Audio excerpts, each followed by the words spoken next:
Hello and welcome to Undivided. Thank you for being here. Thank you for your commitment to giving common sense a comeback. Happy Monday to all of you. Coming up on the show today, it happened over the weekend. Governor Jay Inslee, Attorney General Bob Ferguson getting together to decide who's going to be coronated as the next governor. Hint.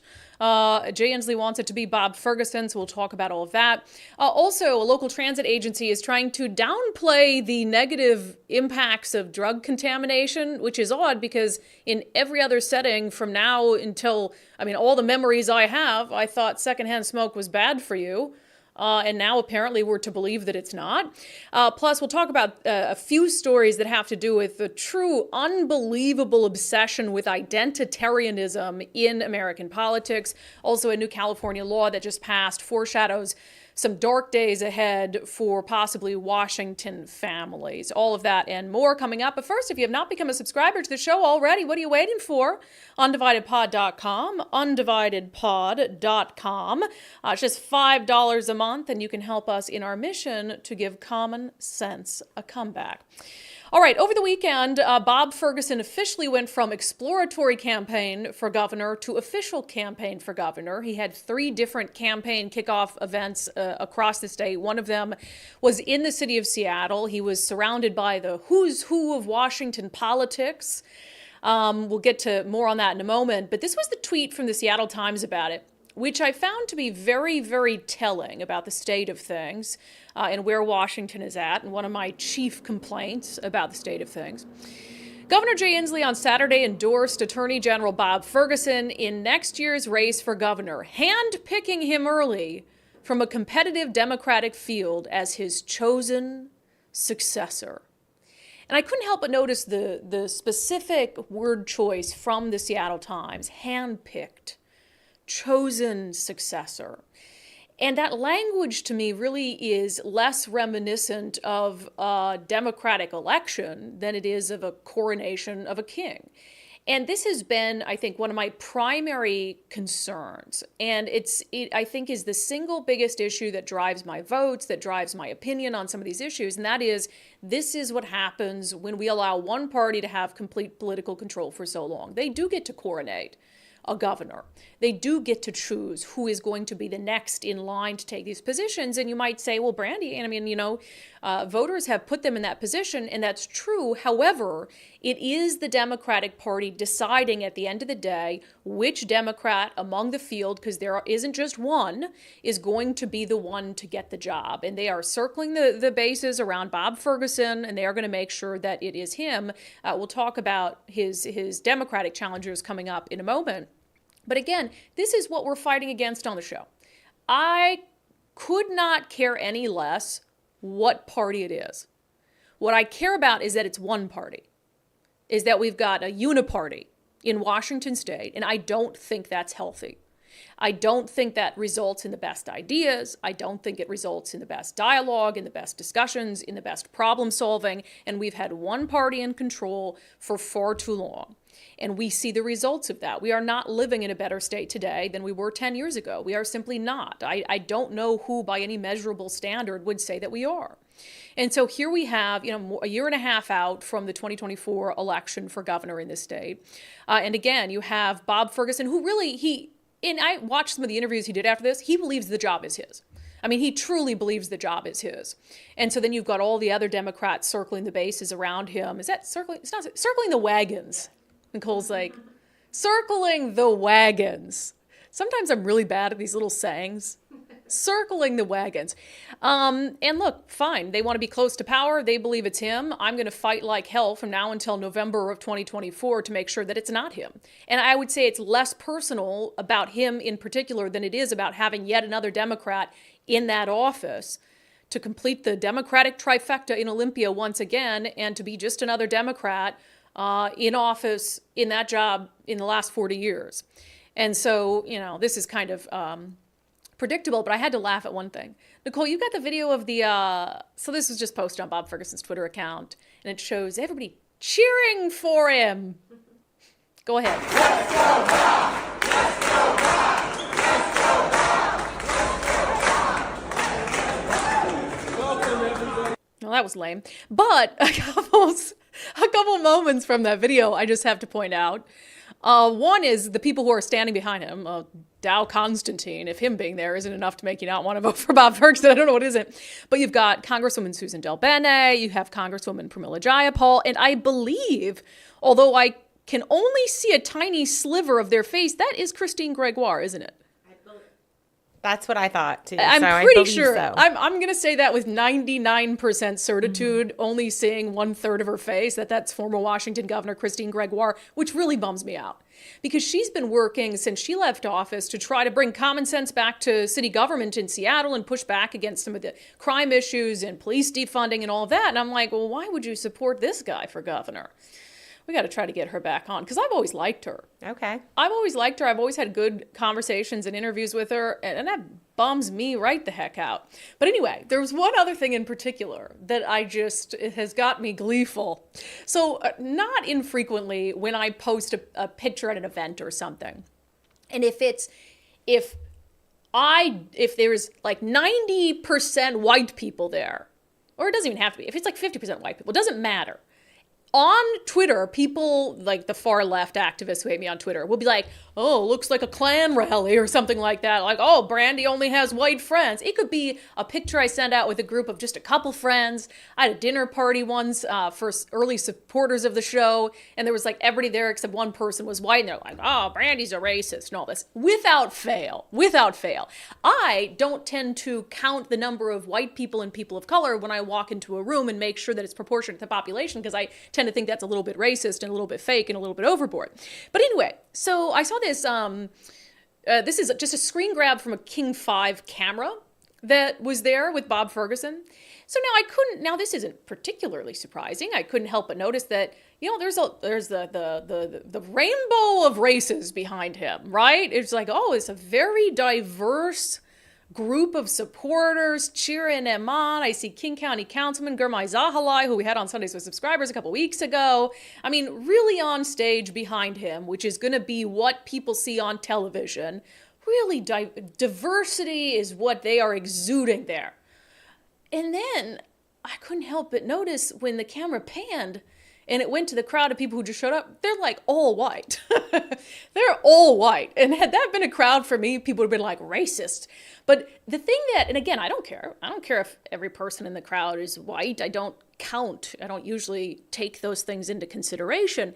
But what I think this illustrates is the obsession with identity first, is that is the crowd that naturally came. Mostly white people, mostly old white people for that matter. But the crowd that they handpicked to put right behind him for the cameras was young, old, all different races represented behind him. But that's not what was represented naturally of the people who actually showed up. And that's why it's all so contrived. It's all so contrived. Again, I don't care the race of the people who support Bob Ferguson, but you see how forced it is. And he was at an event the other day where I pointed out on Twitter, I retweeted some pictures that he'd posted. And I was like, if I had posted these exact pictures from an event I was at, the Twitter mob would have been out in force, like, oh, that's a Klan rally. They're all white and old. All the people in this picture were older. I'm not going to vilify anyone or like, sorry. I know the first time you said old. Older. And they were all white. Every one of them. But it's okay when it's Bob's crowd that's all white, but when it's my crowd, it's not. And it just shows, like, you just have to not care about these things. But I thought it was interesting just how forced that was when you looked at who showed up versus who was behind him. So speaking of obsession with identity, Hillary Franz is another Democratic candidate for governor, although the uniparty is going to push her aside. They're going to push State Senator Mark Mullet aside because it's got to be Bob Ferguson. That's who we've chosen. That's who we're planning to coronate for the job. Hillary Franz, we've been trying to get her on the show. Hillary Franz and I have had a wonderful relationship. I mean, I used to go out to wildfires all the time. I'd have her on my Fox 13 show all the time. But I really think she doesn't want to be associated with our show. I think she's trying to get the progressive vote, which is weird because Bob already has it. And I think she's like, well, whereas Mark Mullet, he's trying to get moderate, reasonable people. He doesn't care what political party they usually vote for. So he'll come on whenever we ask him to come in. And Hillary, I think she's really, because there's no other reason to be ignoring us in that way, except she thinks that, we're too far to the right? It's like, how do you think you're going to win? Bob's got all those voters. But she is I think of all the candidates as of late, she's disappointing me in her campaigning, because had you told me like a year ago, who do you like for governor? I would have probably said Hillary Franz would have been a top choice, because she's someone who recognizes the challenges of the eastern side of the state. She's shown up for a lot of communities. I've spoken to farmers and ranchers who really don't agree with her politics or her political party, but they appreciate the things that she's done for them. And so I think she should have ran on that. She should have ran on her love for the outdoors, the time she's spent in these communities during some of their worst crises around wildfires, etc. And that would have been a lane for her to carve out that was unique. Instead, what did she do right away? She jumped into calling Dave Reichert right wing and MAGA this, MAGA that. When Trump was indicted in New York, and she's the commissioner of public lands, she put out some press release from her official account about, responding to the Trump indictment. It's like, what? Why? Well, nobody cares. So she's totally leaning into the tried and true lazy Democratic playbook, which has been disappointing. And she continues to now, and this is not the first time that she's focused on this, campaign on what aspect of her identity do you imagine she's campaigning on? The fact that she's a woman. She tweeted out, and this came, I think it was about simultaneous when Bob's official announcement was coming down. She said, anything I've ever done, whether it was running for city council or state lands commissioner or my law career, I've been told to sit quietly, wait my turn, and let the men ahead of me have theirs. Yeah, first of all, I think I cut off part of her tweet. Can you look, Nicole? I think there was more to her tweet. Go to her account, see if that's there. But I think then it was just something like, I've never listened. Okay, first of all, I'll take things that didn't happen for 500, Alex, because there's just no way that anyone told her, sit quietly. Oh. What did she say? After that, it says, never stopped me. Never stopped me. Yeah, sorry, I cut that off. I don't know why. Does anybody really think she was told during any of that, run for city council, state lands commissioner, law career, sit quietly, wait your turn, let the men ahead of you have theirs? No, she was never told that. Nobody ever told her that. But this is the second time now that she's leaned into taking one of the most uninteresting aspects about her, the fact that she happens to have female parts. I say it that way because, and whenever I talk about like skin color, I always talk about skin pigmentation, these immutable characteristics, things you cannot change, things that you were born with. They're, to me, the most uninteresting aspects of someone's qualifications or who they are. It's just so strange. And that's what she's chosen to focus her campaign on, other than aspects of her career that I actually think are very interesting from a Democratic candidate. Now, I still think she'd be better than Bob Ferguson, but this sort of stuff has me so... I turned off at the way that she's running her campaign. But anyway, and we have a jam-packed show when it comes to identitarianism and why it truly is, I think, one of the single biggest poisons that's facing our country right now in politics is this obsession with identity at all costs. So anyway, Bob Ferguson, the Democratic Party has officially started its campaign to coronate him. They really don't think that there's any chance he won't be governor. And I've been clear, I think it's probably pretty likely. That being said, I think Dave Reichert has as good of a chance as any Republican has ever had in the last 40 years to win. I'd like to see him out and about campaigning a little bit more. He's been campaigning quietly. I don't think... silence is much of a strategy. But here's the thing. Dave Reichert wins elections. He has won elections. He's won elections in King County. So I guess, who am I sitting here? I don't think he's always been much of an out and about campaigner, but I hope that they've got some tricks up their sleeve to point out the obvious problems with Bob Ferguson's candidate. Doesn't mean he has to get nasty. I don't want him to get nasty. I don't like nasty campaigns. But I think he can run on his record in a way that draws direct contrast in a more in-your-face way to what Bob Ferguson has said and done. And we'll have more on what Bob Ferguson has said, done, and not done coming up later on in the show. All right, but speaking of sort of this uniparty, which again, that's my primary concern. I don't want one party to have control of everything. That's just terrible. That makes no sense. It's the worst possible thing that could happen for we the people. I think this is just an example of the circle in the wagons. What does circle in the bases mean? Is that a saying that has any meaning? Home run. That would be a home run. Circle in the wagons. I don't think people say that. I think people How many people on the live chat? Home run. How many people corrected me when I said circle in the bases? Nobody. that I see. I think you corrected yourself fast enough. Okay. So this is just... Oh, Yeah. somebody did. Okay. Now there's one. Circling the Bases is about baseball. Home I'm runs. sorry. Sorry about the wagons. This story to me shows the absolute incompetence of the Inslee administration, the incompetence of Attorney General Bob Ferguson's office, their lack of care and concern for public safety. Later on in the show, I'm going to have just another example of Bob Ferguson misrepresenting his record on an issue related to public safety, as if I didn't detail enough of them last week in a viral video that they really did not like. But you know, it's what they say they care about versus what their actions show they care about. And they're very different things. So this is kind of an involved story, so stay with me, but it's really, really egregious and a complete failure of government. So first, kudos to the Centralia Police Department, because I think if things like these happen without us knowing about them, which they do often, it's like, okay, we just go about our lives. And I don't think it's often, more and more police agencies are starting to call out elected leaders, and I'm glad, because they shouldn't have to bear the brunt of the backlash for things that are out of their control. But Centralia PD, I'm really glad they put this out, or we would not have known about it, because certainly the governor's office wouldn't have told us about it. So when did this letter come out? So this was not long ago. The Centralia Police Department had sent Jay Inslee's office a letter. This was, Nicole, when was the letter? Oh, June 2023. So this is not that long ago, June 2023. They sent Governor Jay Inslee a letter, very detailed, talking about ongoing issues at the Green Hill School, which is a really nice name for a juvenile detention facility in Chehalis, okay? Green Hill School. Doesn't that sound nice? Oh, yeah. And lovely.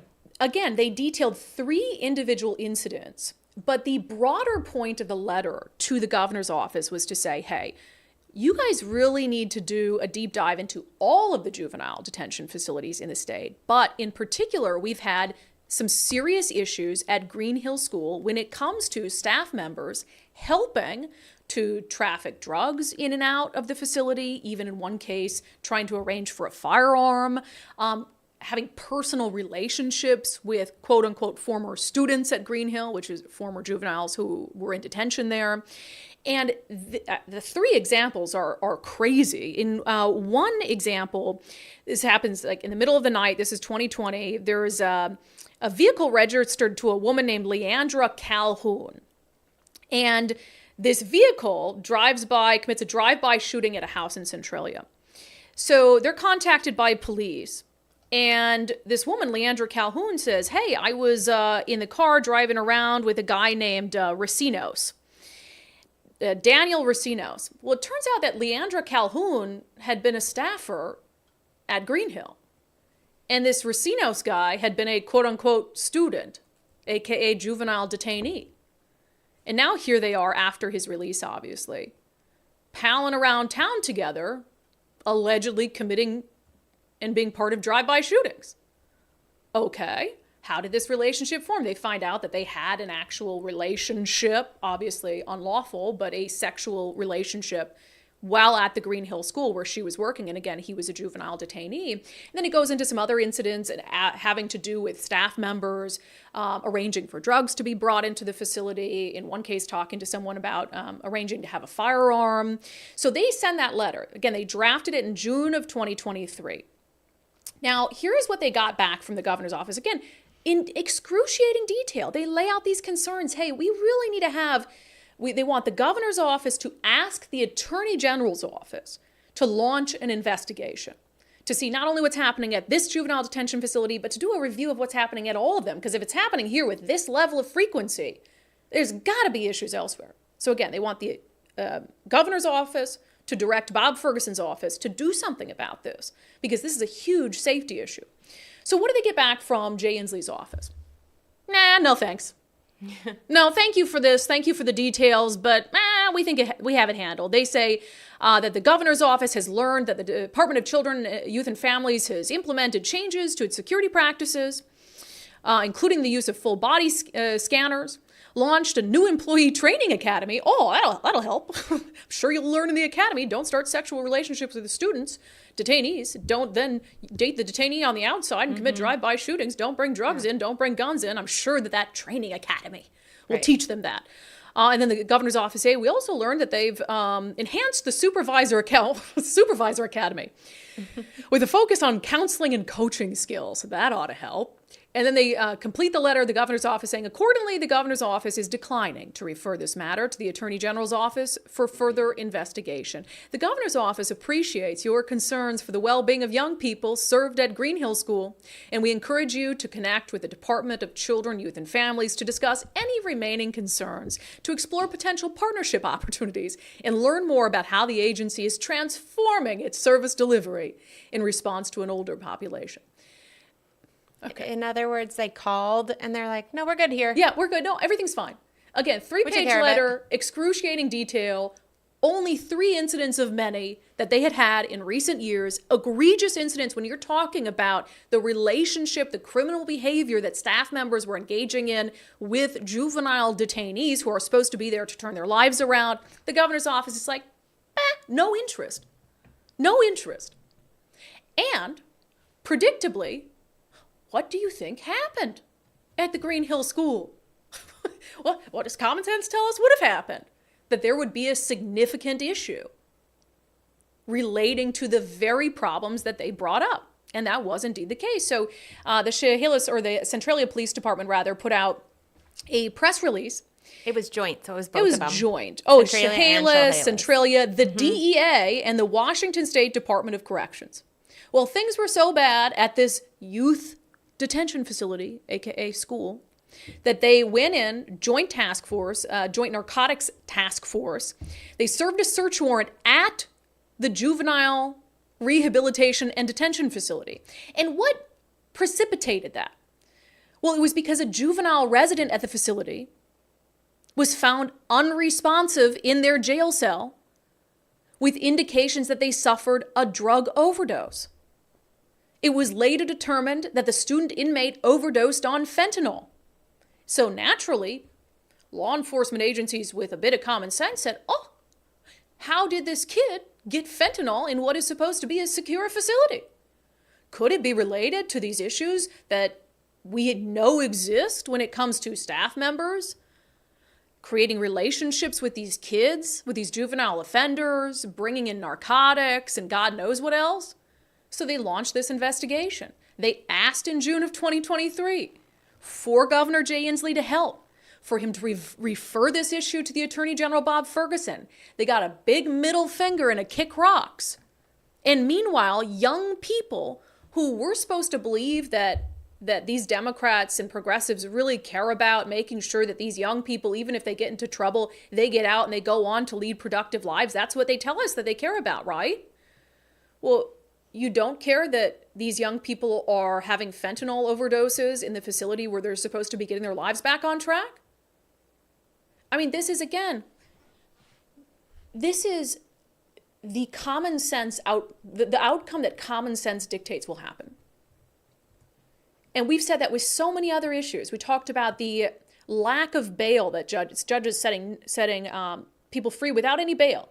Individuals who have accused of a violent offense, accused of fleeing from law enforcement, what happens? They don't come back. Again, that is the outcome that common sense dictates will happen. And in this case, when you have law enforcement banging down your door as the governor, saying, we've got an issue in these juvenile detention facilities we need your help with, and the governor shoos them away, do you think that problem is just going to evaporate? That that's not going to continue to be a problem? That it might not lead to, if drugs are coming into that facility, the death of young people in that facility, the overdoses of young people in that facility? So how can the governor's office tell me they care about the fentanyl crisis? How can Bob Ferguson's office tell us, as they did last week, that they care about the fentanyl crisis? You sure as heck don't care about fentanyl coming into these juvenile detention facilities.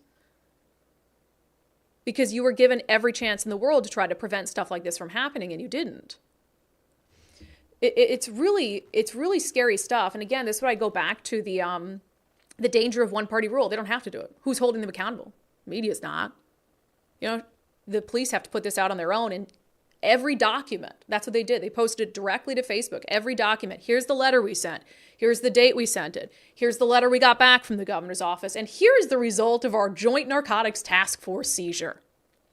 And yeah, they posted a picture of They got all sorts of things. Nicole, what did they get?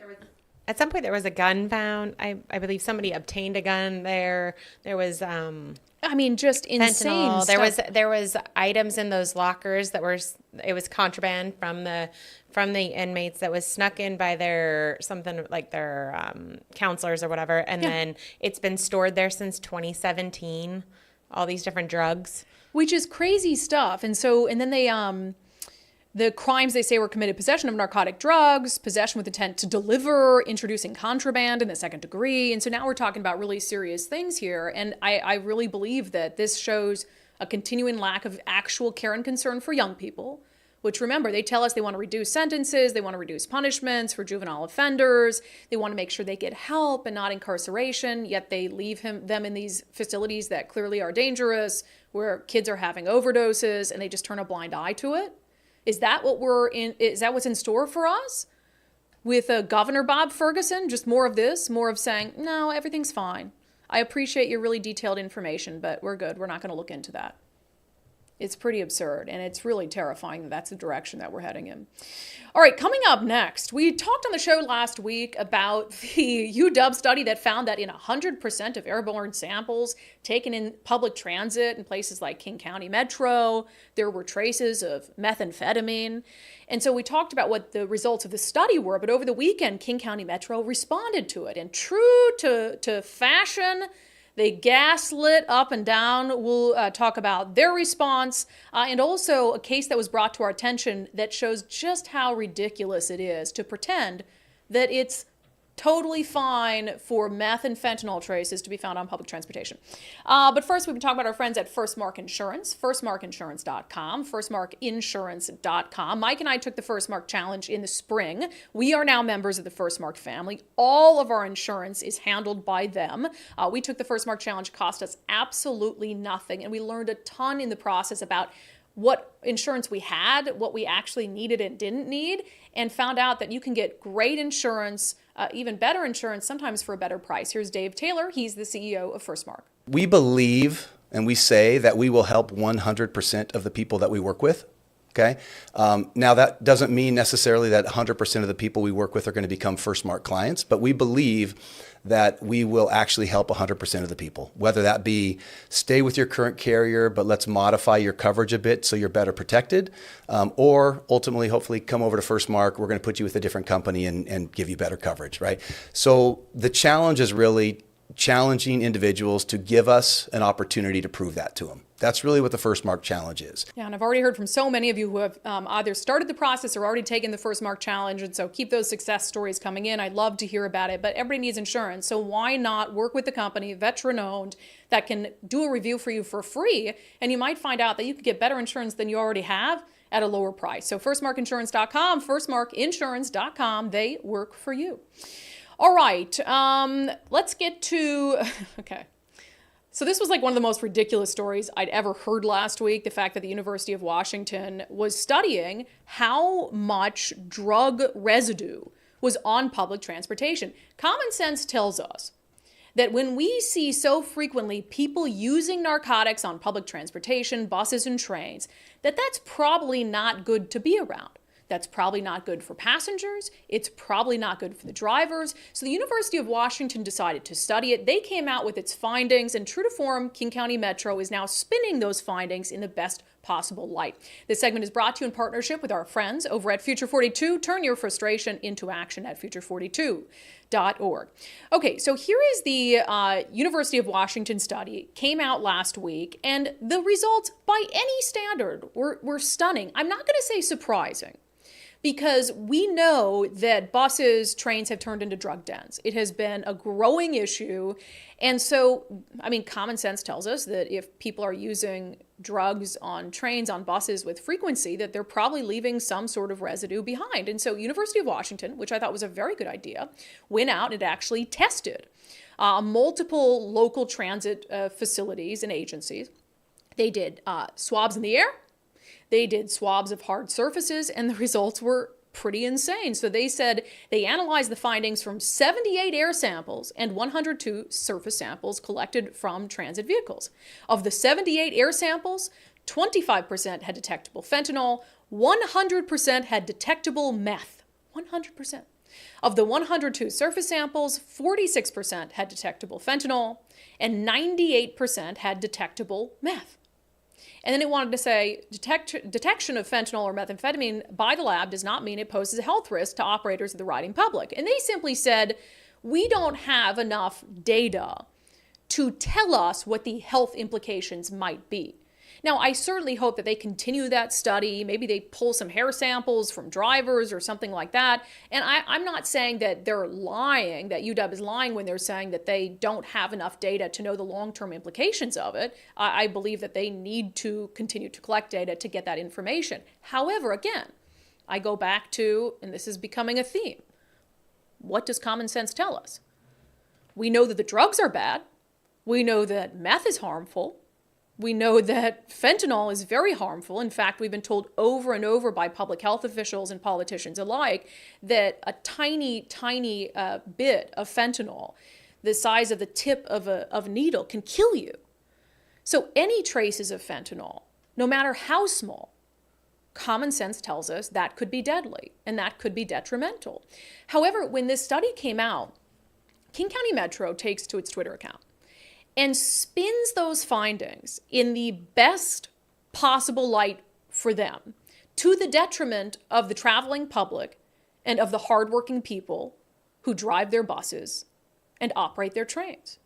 They said in a tweet, in a first-of-its-kind study, the UW released an analysis of drug smoke and residue samples collected on transit vehicles. Health officials say the levels are extremely low and riding transit remains safe. That is what they chose out of all of that information to pluck out and to put out on Twitter. That's the headline. Traveling on transit remains safe. And then I went and looked deeper. I mean, they posted it with a long post and they acknowledged, we need to work to fix some things, etc. But the whole 100% of airborne samples had meth, nowhere to be found. No acknowledgement of it whatsoever. The downplay, they can spin anything. And I think the thing that really bothers me about this is a public entity that is we're supposed to believe, a critical public service, which I think it is, but they want more people to ride public transit. It's a taxpayer-funded entity. And they are that quick to downplay something as serious as exposure to illicit drugs, exposure to drugs that can easily kill in small quantities. And I have to think, how are you working for the public when you do that? And as soon as this response came out from King County Metro, I was happy to see a lot of people pointing out the hypocrisy of it. When you think of cigarette smoke, for instance, since I was a tiny toddler, it's been drilled into my head about secondhand smoke will kill you. Secondhand cigarette smoke will kill you. You really think I could go on a King County bus or a Metro line and light up a cigarette without people throwing a fit, as they should? I've never smoked, by the way. Not a smoker. Very proud of that. But for some reason, we almost, I don't know, for the sake of political correctness, we're not willing to assign the same obvious level of danger to the secondhand effects of meth or fentanyl. That so much so that government entities are downplaying the possible health ramifications. Can you imagine being a King County bus driver, hearing those results that 100% of air samples had meth and a lot of them had fentanyl? And King County Metro, your employer, is saying, public transit remains safe to ride. What world are we living in? And a viewer actually sent us an article from a few days ago that puts this all perfectly in perspective. We take children away from people for this kind of stuff. We charge people, rightfully so, with felonies for this kind of stuff. This was an article from the Peninsula Daily News from just August 29th. A Forks man charged with drug endangerment, hair tested from his 18-month-old, had meth in it. The article says a Forks man has been charged with 1 count of controlled substance endangerment in a case involving an 18-month-old child. John Robinson III, 35 of Forks, was charged in Clallam County Superior Court with a special allegation for domestic violence, family or household member. He was arrested Thursday after the child was found in a bedroom filled with what turned out to be methamphetamine smoke. The charge is a Class B felony punishable by up to 10 years in prison and or a $20,000 fine. That makes sense. You're exposing an 18-month-old child to meth smoke.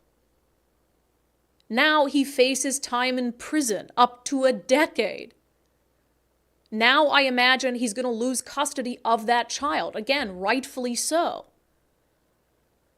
But you turn around and exposing thousands of commuters to methamphetamine smoke, to residue from fentanyl on your buses and your trains because you lack the political will to make sure that those are safe environments for the traveling public and for your riders. We're told by King County Transit that that's safe, that it remains safe. Think about that. Think about the insanity of that. Nobody believes that. And why do they think they could get away with that? The media, for a long time, I think, has allowed them to get away with stuff like that. We can say anything. We can say anything, and no one will challenge us on it. If you are a transit driver, a transit rider, particularly though, if that is your job for 40 hours a week working in these environments, we want to hear from you. undividedpod.com, undividedpod.com. We want to hear from you because I have to believe that is, if it's this infuriating to me, I have to believe that the depth of anger you're feeling about this is unreal. And again, this all goes back to this is easily avoidable.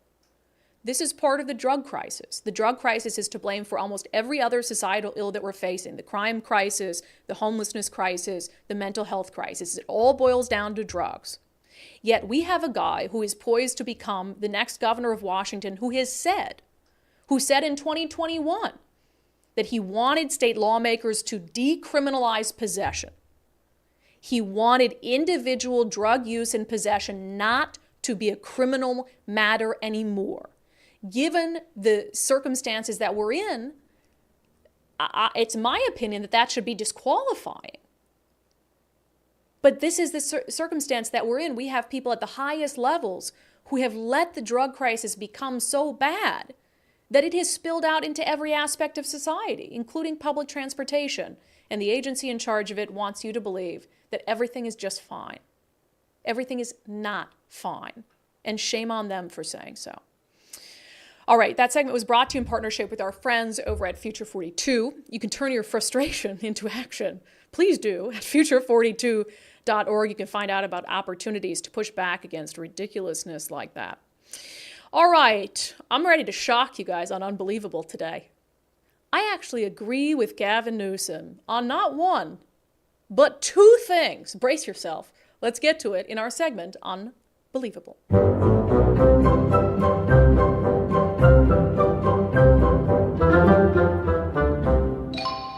All right, Dianne Feinstein is not running for her seat again in 2024, which is a very good thing because her age and her situation, certainly with her health, does not allow for it. And so I'm glad she's at least one of the many politicians in Congress who should be making the same decision. I'm glad she actually has.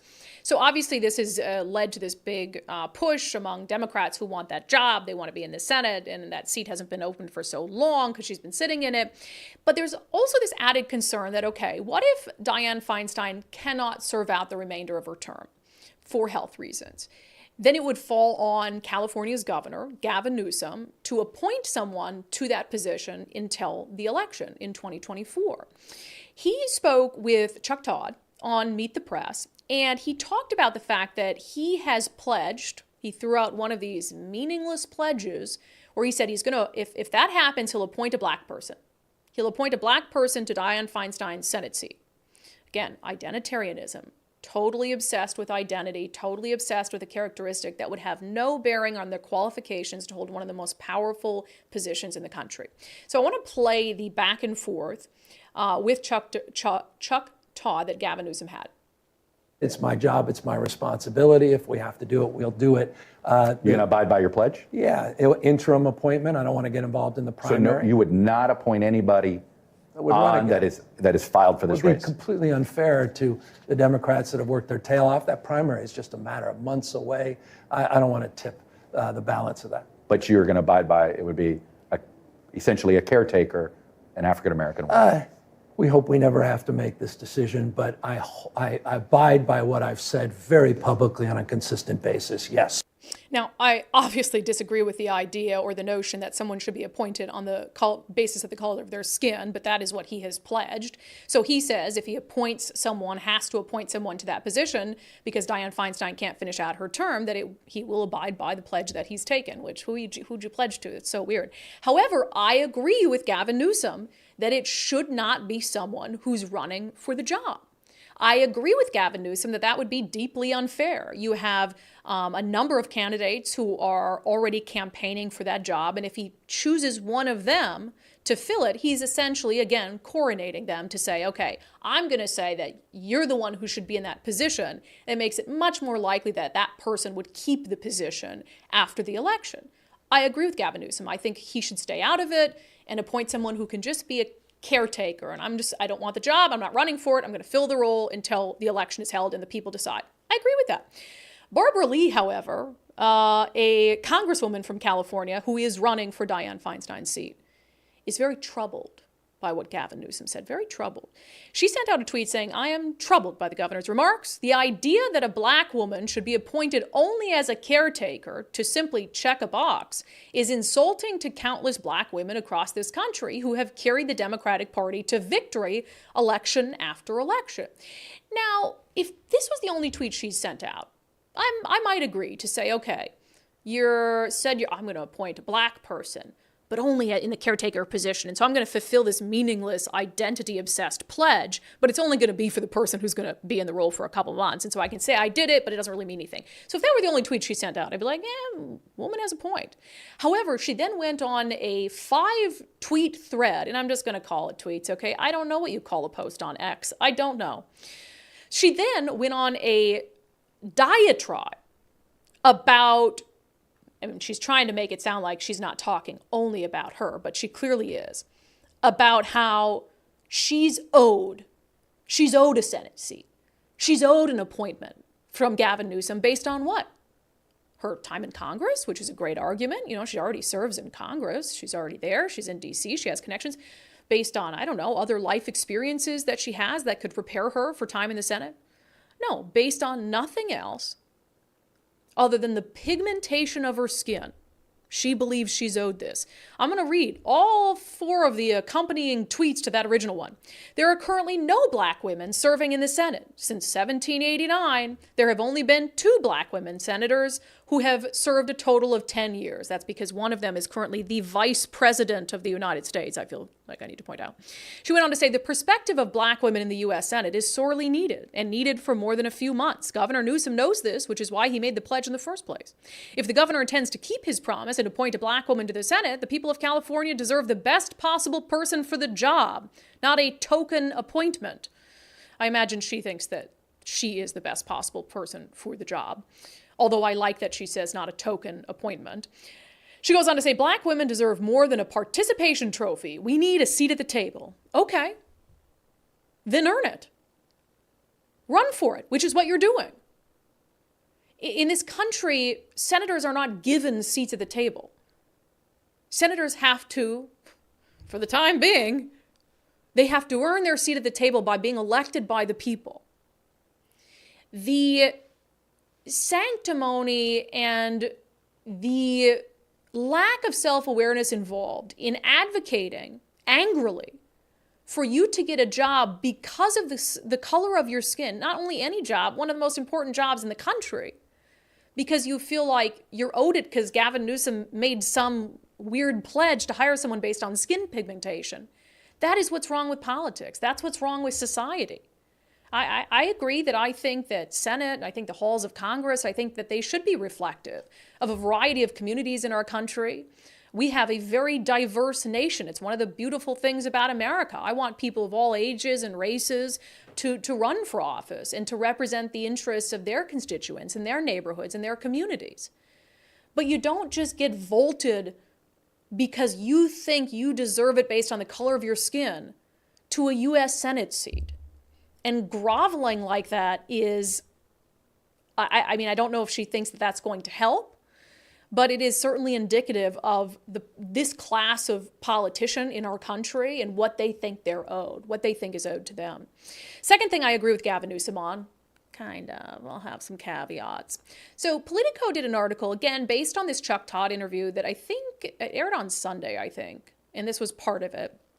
And Politico pulled out an interesting part of that interview for a story, and it was about Gavin Newsom reflecting on California's COVID response, which we all know was atrocious. If there was a state more atrocious than Washington, it was absolutely California. I mean, you think of some of the things that happened down there, them cutting off people's electricity because they were partying at night. I mean, really wild stuff. And I don't think that was Gavin Newsom. I think that was like in one particular county or city, but still, California as a whole. So the headline from Politico, we would have done everything differently. Newsom reflects on COVID approach. So apparently in this interview with Chuck Todd, Gavin Newsom had a real come to Jesus with himself about how they handled COVID. And he said, quote, I think all of us, in terms of our collective wisdom, we've evolved. We didn't know what we didn't know. We're experts in hindsight. We're all geniuses now. Later on, he said of criticism to his state's decisions, all of it is legitimate in terms of reflection. He did, however, end the conversation around this by saying it should be alarming to all of us that all of a sudden health became partisan. And that's something we're going to pay a big price for going forward, but it won't break us because we're remarkably resilient. So I agree with Gavin Newsom that everyone's an expert on the COVID pandemic in hindsight. You know, everyone has an opportunity to look back at what happened and to say, well, that didn't work. I mean, there's a reason, there's a saying, hindsight's 20/20. So I agree with him on that. Now, whether I agree with him that everyone has learned and everyone has grown from those decisions, I don't agree with. But I agree when Gavin Newsom says it should be alarming to us that all of a sudden health became partisan. I agree. Health certainly was not partisan to that extent until the pandemic happened. And it happened during a period of deep political divides in our country where a lot of people will only believe what their own political party tells them. However, Gavin Newsom is talking clearly about, and he went on in the interview to talk about, you know, whenever he did something, Republicans would jump on it. Yeah, but whenever Republicans said or did something, you'd jump on it. So you were just as responsible for turning COVID into a partisan issue as the other side. You're both to blame. And we let our political divisions and differences get the best of us during an emergency period of time, not only in this country and in this world. And Gavin Newsom contributed to that in a very serious way, a profound way. So while I agree with him that it's easy to, in hindsight, say, oh, we did this right, we did this wrong, while I agree with him that health should not be a partisan issue, I don't know whether he has truly reflected on his own contributions and his own failings to the extent that he perhaps should. All right, coming up next, we're going to dip outside of Washington state and something really disturbing back down in California. A bill that we suspected would pass when it comes to parental rights has indeed passed. We're going to talk about what that might mean for Washington families down the road. But first, we've been talking about our friend Wes Jones, a wonderful real estate agent in our area. He and his team have services that you're not going to find from traditional real estate agents. One of them we've been talking about is the Listing Boost Concierge Service, where if you've got to sell your house, but you need some work done for it, they can not only come in, completely take over those projects, but they can help pay for it up front. And then you can pay for it on the back end after closing. It's what Susan in Federal Way did before selling the home she's lived in for 25 years. I knew I had to paint. I knew I needed to get new flooring. I needed to get new lighting. I told him up front that I was very interested, that I did not have the time or the finances to do what needed to be done. And he immediately jumped in with, well, I do. Work started immediately. And I would say in 2 to 3 weeks, they had landscaping done. They had all the painting done. The new floors were put in. All the lighting was put in. It just was all so fast. And the rest is history. It was on the market for 7 days. I was able to get well over listing price. To be specific, Susan got 20 offers, sold it for 15% over list price, and ended up getting $200,000 more than an investor offered her before the renovations. I mean, come on, those are amazing results just by making a phone call to West Jones and Associates. So check them out, sellwithwest.com, sellwithwest.com. Start by simply using their home value calculator to see how much your home is worth. It might be worth more than you think. Sellwithwest.com, a better way to sell your home. All right, dipping outside of Washington State. This one's serious, and it's one of those, I would say, I hate to say I told you so, but you guys all knew, and you know what is coming. When we were unable to stop Senate Bill 5599 in Washington, which allows for youth to run away to a shelter, be hidden from their parents if they want to get certain types of gender hormone therapy, for example, we knew that if we couldn't stop it, that was the beginning of a really slick slope. I'm not even going to say slippery. It was the beginning of a really just, what is a better word? More. It's funny because people are coming up with different metaphors and things like that because you're on a roll today. So what other metaphor? You just gave them some more. What other metaphor have I gotten wrong? No, not that you've gotten wrong. You just brought them up, so then everybody's on a roll today. Oh, yeah. My circle the bases. I gotta Yeah. get serious. This is a serious story. Okay. I was trying to think of we're off a cliff. There. Not slippery slope. It's a cliff. Okay, back to center, back to All right. center. Seriousness. We knew that if we weren't able to stop 5599, that it would be like walking off a cliff in Washington State when it comes to parental rights, because it has only emboldened them. And unfortunately, we also have to look to what's happening in Oregon, what's happening in California when it comes to this issue, because what happens there happens here. And the worst, I would say, even worse than 5599 was a bill being debated in California called AB 957. And AB 957, unfortunately, has passed. And this is the headline from Town Hall. California lawmakers passed bill punishing parents who do not affirm trans children in custody battles. So one of the worst aspects of this particular now law in California is, let's say that you're getting a divorce, you're in some sort of custody dispute, your former significant other agrees with whatever gender identity your child has at that moment in time, and you don't. Well, that can be used against you to decide who your child goes to, who gets custody of your flesh and blood. You think about, I mean, there's a lot of reasons that someone might be the less fit parent in a custody dispute. There are a lot of legitimate reasons that a court should weigh.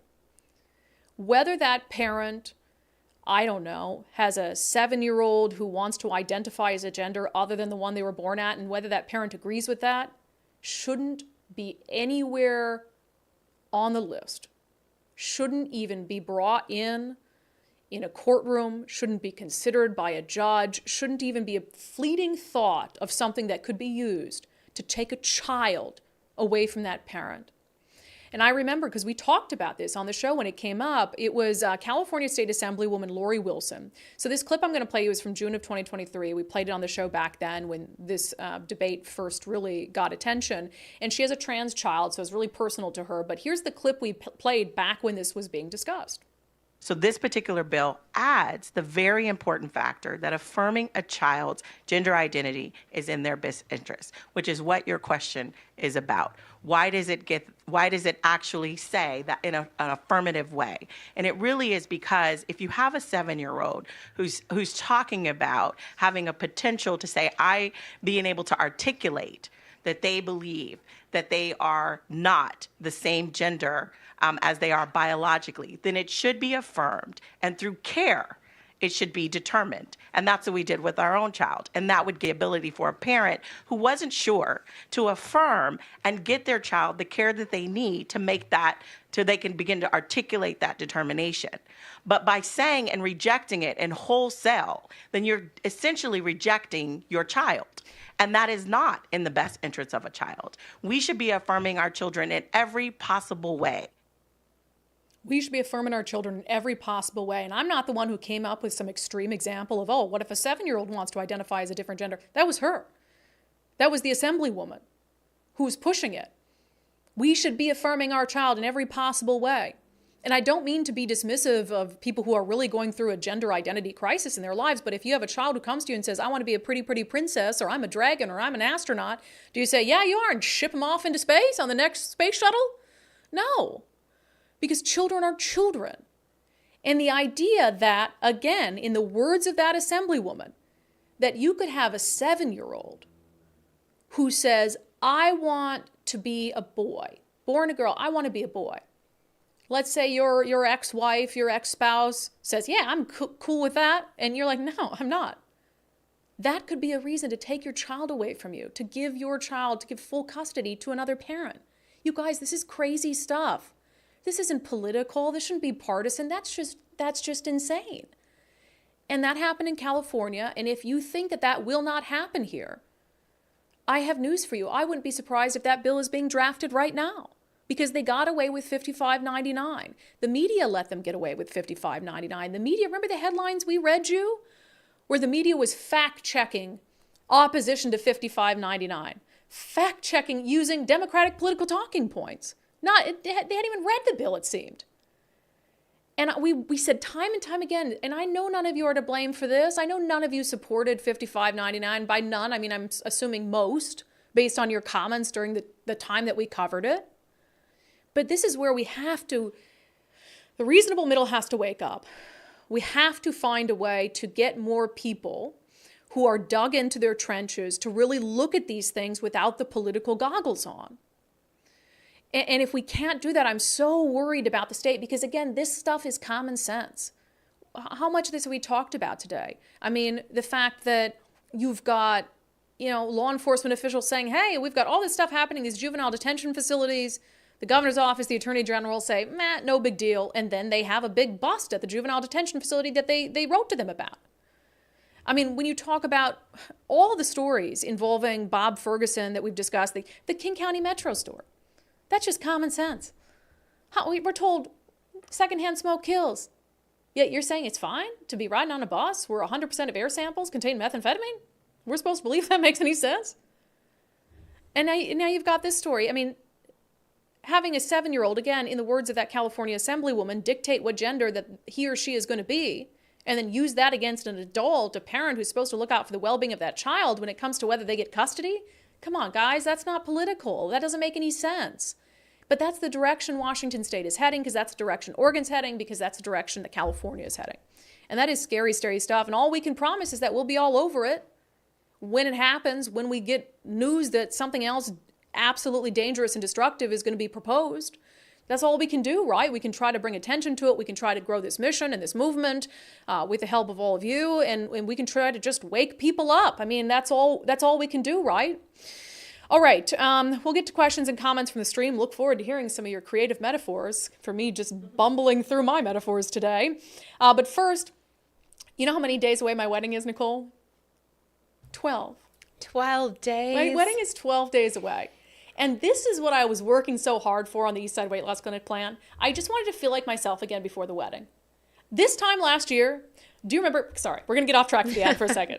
Do you remember this time last year we went to a fancy event together? Yes. In fact, it was the last time I saw Dory in person, so I remember it very well because I have pictures of it, which is like this catch-22, because I'm glad I have these pictures of us and Dory, last ones. But both of us felt terrible. But I looked terrible. But it's okay because they have Dory in them, but I'm like, oh my God, but that was just a year ago. Look at me now.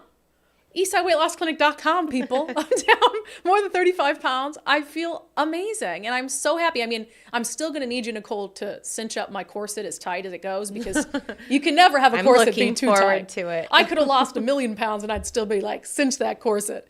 Anyway, EastsideWeightLossClinic.com. EastsideWeightLossClinic.com. Schedule a free 15-minute consultation. You can talk to Dr. Ryan Coogan and his team about whether the program is right for you. I like it because there's structure, no prepackaged meals, no counting calories, but they do tell you, hey, here's what you should eat. Here's what we need you to eat. And if you follow the program, there is no question that you're going to lose weight. EastsideWeightLossClinic.com, EastsideWeightLossClinic.com. Nicole, we haven't seen you today, have we? No, I don't think so. I've been a little bit, preoccupied over here. I've been just over here. I just haven't hit. Sometimes it's distracting for me. I have to hit buttons and stuff to bring myself on screen. Sometimes I don't think it's worth it. I don't need to see me. Oh, it's always worth it to see that beautiful face. See? With my scar. So. Oh my God, nobody else sees your scar but you. sticks Okay, out. let's see. Carrie Harris says, off subject a little. I know you ladies are busy, but I tried to order a shirt. No sizes larger than XL. Are those coming soon? If not, I may have to call Eastside Weight Loss. Keep up the good work. Yeah, we sold out of some sizes. We did have XL and XXL. But we didn't have a lot of them because when we did, so this has been like we're having a lesson in merch storing. When we sold the first round in person, though nobody bought any of those. Right. And our mediums and larges were gone. So we did the next order and we ordered like a bajillion medium and larges and just a few of the other ones. And then they went up real quick. Yep. So yes, we They're are coming. actively working with the local company. And I'm going to have to give the companies a little shout out when who made them. A little Monroe-based, or not Monroe, Snohomish-based company. Yes. Working to get those extra sizes in, so we will alert all of you when we still have shirts and stuff available. But yeah, I think the XXLs and most of the XLs are sold out. But you can order a hat. The hats are one size fits all. And the shirts run a little big, to be honest. Yeah, If you're if thinking you're- extra large and you're like on the fence, go with a large. That's my personal opinion. Yeah, I would say that's fair. I think men and women wear them differently. I think if you're a woman and going between the two, go lower. If you're a man, I get it. Yeah, you don't they want like them a something- little more spacey up here. Okay. All right. Spacey up where? The shoulders. I thought you were pointing somewhere else. I was like, I don't think men needed That's spacey right there. email. Oh, weird. Okay. Anyway, Bill Biz, $20 super chat. Brandi, regarding the Sunday comments on mask sightings here in Bainbridge, we do have the occasional Inslee impaired NPC. What's NPC? Who masks while biking, but 95% of us definitely do not, in spite of our infamous island resident, Inslee. What is an NPC? See, you guys always do this to me, and then I look dumb on the air. Well, see, I'm glad if I don't know it, I put it in there because I feel like I must be dumb and you'll probably know it. No, it's just we're not hip. Megan White says, "Ha, I love the title of your show, the Jane's Hat." Nicole put that comment in because this is the Possibly. one episode that she titled. I never let her title the shows. I'm like, terrible title. This is the one. I was like, good one. Yeah, So yeah. she put this comment in because she needs some self-congratulations today. I love the title of your show, the Jay and Silent Bob reference, limiting my political news exposure for mental health reasons, but I have to keep Brandi and Nicole in my daily routine. Thank you for helping keep the news bearable, ladies.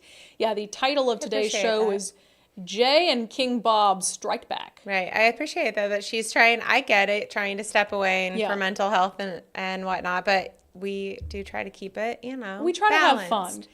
Like we laugh instead of cry. Exactly. There are many days Yeah. where I could sit here and sob because of how screwed up things are.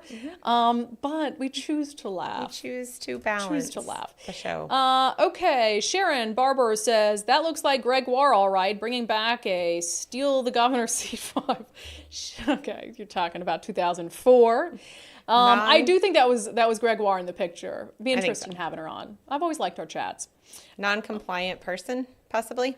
Oh, that's probably it. Non-compliant person. Janice Walker, Eastern Washington needs to hear from Dave Reichert. His name isn't nearly as well known on this side of the state. He needs to include us. I lived on the west side of the state for 30 years, so I'm familiar, but I mention him around here and I get, who? Yeah, I think the challenge with that is he does need to spend his time campaigning, not all of it, but a lot of it on the west side of the state, because that is where he needs the votes. I hate default voting, but ultimately if he's the one on the general election ticket, a lot of Eastern Washington, even if they don't know his name, they're going to vote for the Republican, right? So strategy-wise, and I think past Republican candidates have not spent enough time in deep blue areas, and so, but I agree, he needs to be out and about more just generally. Janelle says, unfortunately, us common sense Washingtonians are up a creek without a paddle. Okay, good. And it's slim pickings for us, and we can't be picky or petty. Just do not allow Ferguson in. So if Dave Reichert is our best, at this point, the goal has to be not to let Bob Ferguson in that governor's seat. Agreed. Up a creek without a canoe. See, I like to put my own twist on the metaphors, Rick Johnson, hey, Rick, I can't imagine not having a conscience and being guided by my morals and values. Wait, I can't imagine not having a okay. There was Rick, we got to talk about your comma placement.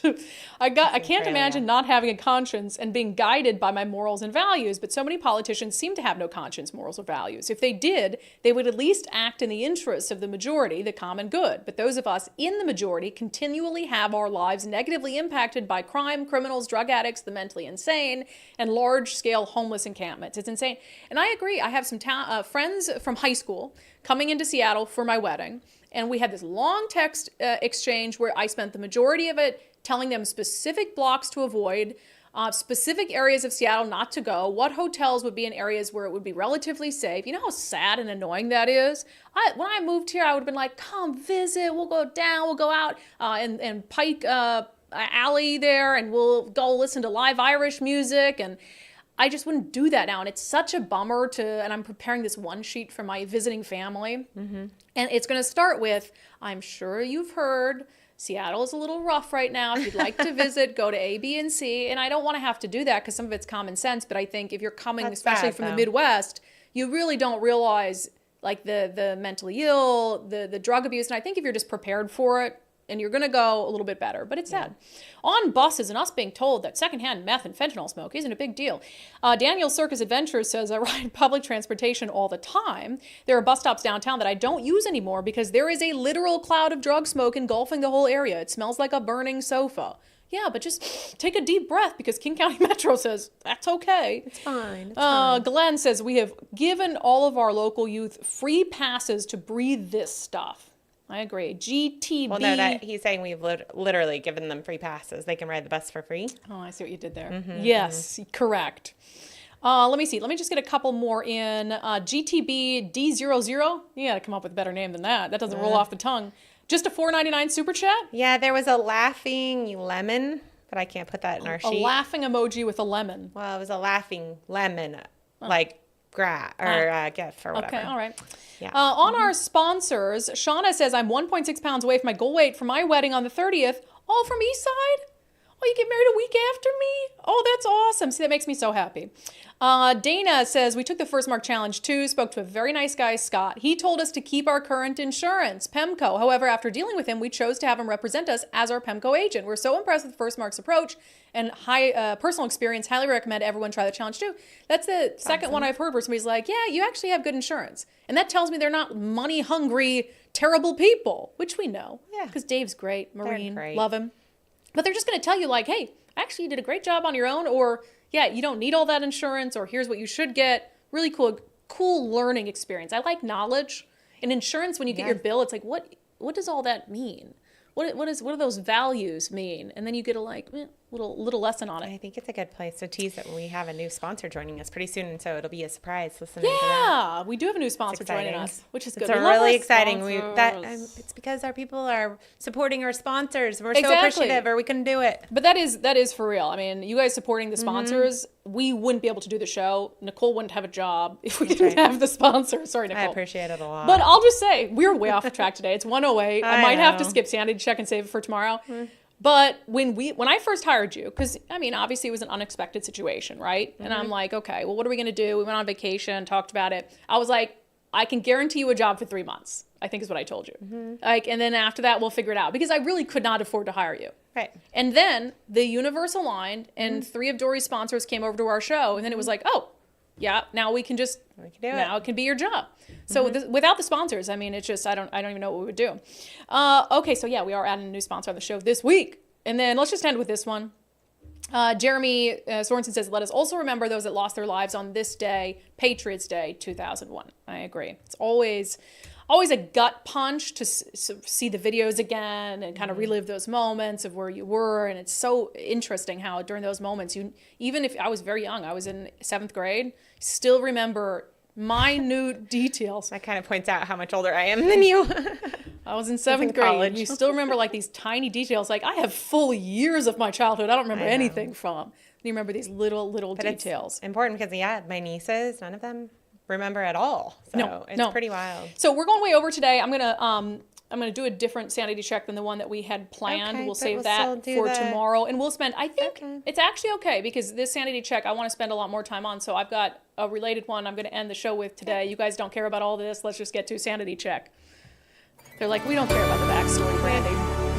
So our sanity check today was going to be a long sort of rant on something else I believe Bob Ferguson has misrepresented his record on by using only the most advantageous headlines and actions to paint a picture that isn't fully accurate. I'm going to dive into that in a little more detail on the show tomorrow, but let me just say this. Buckle up. Buckle up. We have been hard on Bob Ferguson. I have been very vocal about my belief that that would be the wrong path for our state to go down. And we have pulled no punches. You get that one right? Pulled no punches. This is the first time, as long as I've been in Washington State, 2024 election, this will be the first time that there is actually a growing media ecosystem to push back against the prevailing narrative. This show, our friend Jonathan Cho, some other good independent outlets that have popped up. This is the first time where Democrats are really going to not fully control a media ecosystem that absolutely kowtows to everything they say and do. And the reason I told you to buckle up is that they are not going to take that sitting down. They are going to push back. It's going to be nasty, probably untruthful, and they are going to do everything they can do to limit our reach, to limit our influence, and to hurt our credibility so that people don't listen to the things that we're telling them, like some of the stories we've had on the show today. So this is going to be a fight. I already know it. I had conversations with people in political circles over the weekend that anger is growing and brewing against what we're doing here, and specifically the pushback against single-party rule. So there's a fight ahead. We're not going to back down. We just want to make sure that you're going to be in the fight with us, because this thing is going to get insane. It's going to be a rough 16 months. I already predict it. Anyway. I have to fix something just because, Bill gives us $20 all the time. I have to clarify his comment. So he had said regarding the Sunday comments on mass sightings here in Bainbridge, we do have the occasional Inslee-impaired NPC who mask while biking, right? And I said non-compliant person, but that didn't really work. Somebody said that, and that doesn't work because it's an Inslee inspired, right? So anyway, multiple people, including Daryl, mentioned that it's a non-playable character in video games. How would we know that? We didn't know. How would we know that? Non-playable character. Bill, you're always teaching us things. All right, that has been it for today's show. We went way over, but I just have so much to say today. Thank you for being here. Thank you for your commitment to giving Common Sense a comeback. Thank you for all your merch orders. We're going to start shipping those out here pretty soon. Wear them around proudly. And if somebody gives you grief, you just say, have a nice day. It's very undivided. All right, undividedpod.com, undividedpod.com. Become a subscriber for $5 a month. We will see you back here on the live show tomorrow at noon.